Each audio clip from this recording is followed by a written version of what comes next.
If healing has felt confusing, inconsistent, or unpredictable to you, it's not because your body is complicated. It's because no one showed you the order.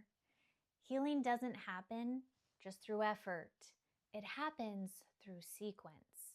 Today, I'm going to show you the 3 phases that your body must move through to heal, and why skipping the first one keeps people stuck, no matter how hard they try. Let's discuss why the order matters. Most people approach healing like a checklist.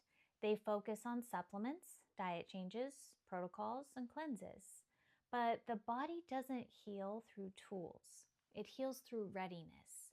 And readiness is built in phases. When phases are skipped, even the right intervention fails. So let's discuss phase 1, which is to stabilize. This is the one almost everyone skips, like I mentioned. Stabilization is not about fixing, it's about safety. In this phase, the goal is to calm the nervous system and restore predictability while reducing signal overloads and rebuilding trust.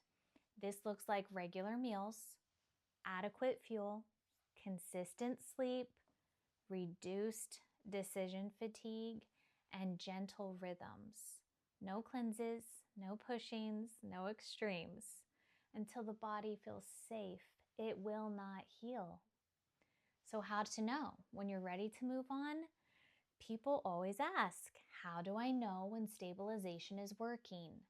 Here are the signs. Symptoms fluctuate instead of spike. Recovery from stress improves. You get better faster. Digestion becomes more predictable, less stomach aches. Sleep stabilizes. You go to bed, you sleep through the night, you wake up. Maybe not perfect, but at least you slept through the night. And you also tend to feel less reactive, less on edge. This phase is boring, but boring is where capacity is built. Phase 2 is going to be focused on support. Only after stabilization comes support. This is where the body is ready to digest more effectively and detox gently while replenishing nutrients and rebuilding tissue. Support looks like adding nourishment, not removing it, supporting digestion and elimination, gentle movement, and mineral and hydration balance. This is where people often feel real improvement, not adrenaline-driven progress. So why does support fail without stabilization? When support is attempted too early, supplements feel overwhelming and food triggers reactions. Symptoms escalate and people assume they're intolerant or broken. In reality, the body just wasn't ready. Support doesn't work on a system still in protection mode.